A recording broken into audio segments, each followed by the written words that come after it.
Hi. ഇന്നേ China grass വെച്ചിട്ട് ഒരു ഡെസേർട്ട് ഉണ്ടാക്കുവാണേ. ഇതാണ് ചൈന ഗ്രാസ്. ഇത് 2 സൈസ് പാക്കറ്റ് എൻ്റെ കയ്യിൽ ഇരിപ്പുണ്ട്. ഒന്ന് ദേ ഇതും ഇതും 2 സെയിം തന്നെയാണ്. ഇതിൻ്റെ പേര് അഗർ അഗർ ഗ്രാസ്. ഈ ചൈന ഗ്രാസിനെ അഗർ അഗർ എന്നും പറയും. ഇതാണ് സംഭവം. ഇത് വെച്ചിട്ട് നമ്മളൊരു ഡെസേർട്ട്, ഒരു പുഡിംഗ് പോലെ ഉണ്ടാക്കുവാണേ. ഇതേ സെയിം ഒരു പാക്കറ്റ് ചൈന ഗ്രാസ് ഒരു 3-4 മണിക്കൂർ വെള്ളത്തിൽ കുതിർത്ത് വെച്ചാണിത്. ശരിക്കും ഒരു 1 മണിക്കൂർ കുതിർത്ത് വെച്ചാൽ മതി. ഞാനത് ചെയ്ത് നേരത്തെ വെച്ച് എനിക്ക് ഇപ്പോഴാണ് ഉണ്ടാക്കാൻ സമയം കിട്ടിയെന്നേ ഉള്ളൂ. ഒരു 1 മണിക്കൂർ കുതിർത്ത് വെച്ചാൽ മതി. അപ്പം അങ്ങനെ കുതിർത്ത് വെച്ച ചൈന ഗ്രാസ് ആണ്. ഈ കുതിർത്ത് വെച്ചേക്കുന്ന ചൈന ഗ്രാസിന് നമ്മൾ വേറൊരു പാത്രത്തിലേക്ക് ഇട്ട് കൊടുത്തിട്ടുണ്ടേ. ഈ ചൈന ഗ്രാസിന് നമ്മൾ ഒന്ന് വേവാനായിട്ട് വെച്ചിട്ടുണ്ടേ. ഇത് ഇങ്ങനെ ചൂടാവുമ്പോൾ ഇത് മെൽറ്റാവേ. ഇത് മെൽറ്റായി ഈ വെള്ളത്തിനകത്ത് ലയിക്കും. ഇത് അതുവരെ നമ്മളിങ്ങനെ ഇതിനെ വേവിച്ചു കൊടുക്കണം. നന്നായിട്ടൊന്ന് തിളക്കട്ടെ. 1 കപ്പ് പാലെടുത്തിട്ടുണ്ടേ. ഈ പാല് നമുക്ക് ഒന്ന് തിളയ്ക്കാൻ വെക്കാം.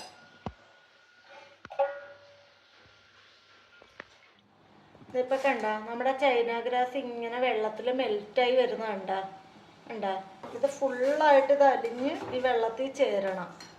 അതുവരെ നമ്മളിങ്ങനെ ഇളക്കി കൊടുക്കണം. ഇത് പതിയെ പതിയെ ഇത് വേവുമ്പോൾ ഇത് അലിഞ്ഞ് ഇതിൽ ചേരും. ശേഷം മെൽറ്റായിട്ടുണ്ട്.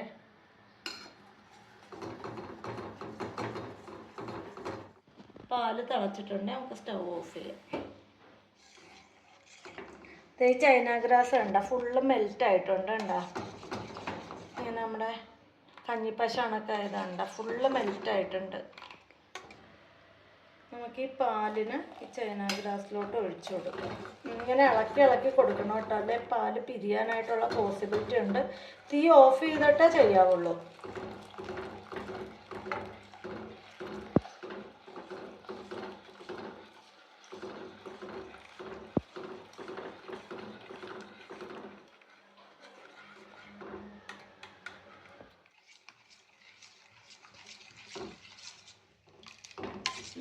എന്നിട്ട് നമ്മൾ നൈസായിട്ടൊന്ന് തീ കത്തിച്ച് കൊടുക്കണേ.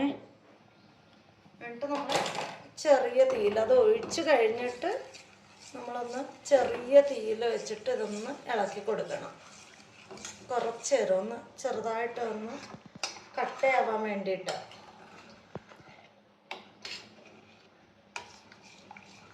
തീ ഓഫ് ചെയ്തിട്ട് ഇത് തമ്മിൽ മിക്സ് ചെയ്യാൻ പാടുള്ളൂ. നമ്മൾ ചൈന ഗ്രാസിനകത്തോട്ട് ആ പാൽ ഒഴിച്ച് അത് തീ കത്തിച്ച് കഴിഞ്ഞാൽ അത് തമ്മിൽ മിക്സ് ചെയ്തിട്ട് തീ കത്തിച്ച് കഴിഞ്ഞാൽ പിന്നെ കൈ വിടാതെ ഇങ്ങനെ ഇളക്കി കൊടുത്തോണ്ടിരിക്കണം. അല്ലെങ്കിൽ ഇത് അടുക്കി പിടിക്കുവേ.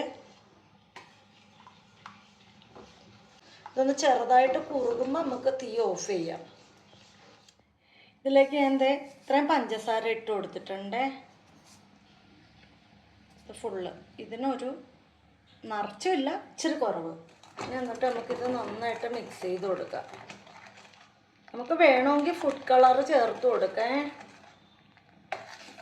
അതായത് ഫുഡ് കളറൊന്നും ചേർക്കുന്നില്ല. ഇതൊന്ന് തിളച്ച് കുറുകിയിട്ടുണ്ടേ. ഇത് നമുക്കൊരു സ്റ്റീൽ പ്ലേറ്റിലോട്ട് ഒഴിച്ചു കൊടുക്കാം.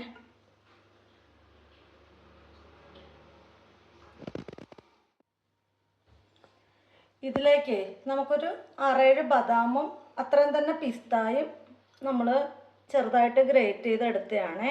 ഇത് നമുക്ക് ഇട്ട് കൊടുക്കാം.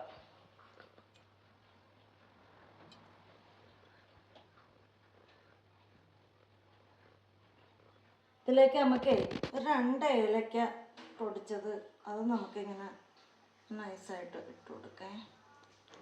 ഇത് നല്ല സ്മെല്ലായിരിക്കും. അപ്പം കിട്ടിയിട്ടില്ലെങ്കിൽ ഇനി ഇത് നമുക്ക് റൂം ടെമ്പറേച്ചറിൽ ഇത് സെറ്റ് ആവുന്നവരെ നമുക്ക് ഈ ടെമ്പറേച്ചറിൽ തന്നെ വെച്ചേക്കണം. ഇതിൻ്റെ ചൂടൊക്കെ ഒന്ന് പോയി കഴിയുമ്പോൾ ഇതിനൊരു 1-1.5 മണിക്കൂർ ഫ്രിഡ്ജിൽ വെക്കണം. ഫ്രിഡ്ജിൽ വെച്ചെടുക്കുമ്പോൾ ഇത് നല്ല രീതിയിൽ പീസായിട്ട് മുറിച്ചെടുക്കാം. ഇപ്പം നമ്മൾ ഇത്ര ആക്കി വെച്ചിട്ടുണ്ട്. ഇത് തണുത്തിട്ട് നമുക്ക് ഫ്രിഡ്ജിൽ വെച്ചെടുക്കാം. തണുത്തിട്ട് എടുത്താലേ അതിന് രുചി ഉണ്ടാകത്തുള്ളൂ. ഇപ്പം റൂം ടെമ്പറേച്ചറിൽ ഇരുന്നിട്ട് സെറ്റായിട്ടുണ്ട്. ഉണ്ടോ അനക്കിയിട്ട് അനങ്ങാത്ത ഉണ്ടോ സെറ്റായിട്ടുണ്ട്. ഇനി ഇതിനെ നമുക്ക് ഫ്രിഡ്ജിൽ വെക്കാം. ഇത് തണുത്ത് സെറ്റായിട്ടുണ്ട്. ഇനി നമുക്ക് ഇഷ്ടമുള്ള ഷേപ്പിൽ ഇതിനെ നമുക്ക് കട്ട് ചെയ്ത് കൊടുക്കാം.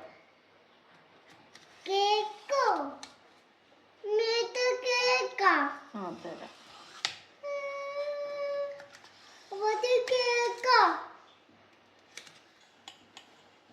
അതിക്ക് തരാം നിൽക്ക്.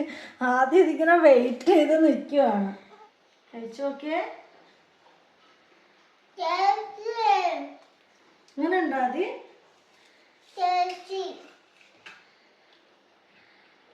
ഇതേ കണ്ട. കഴിച്ചു നോക്കേ.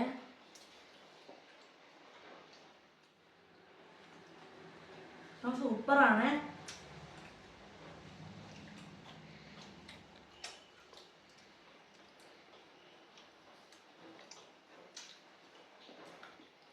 എല്ലാവരും ഇത് ട്രൈ ചെയ്ത് നോക്കണം കേട്ടോ. വീഡിയോ ഇഷ്ടപ്പെട്ടാൽ ലൈക്ക് ചെയ്യുകയും ഷെയർ ചെയ്യുകയും കമൻറ്റ് ചെയ്യുകയൊക്കെ ചെയ്യണം കേട്ടോ. മറ്റൊരു വീഡിയോ കാണാം. ബൈ.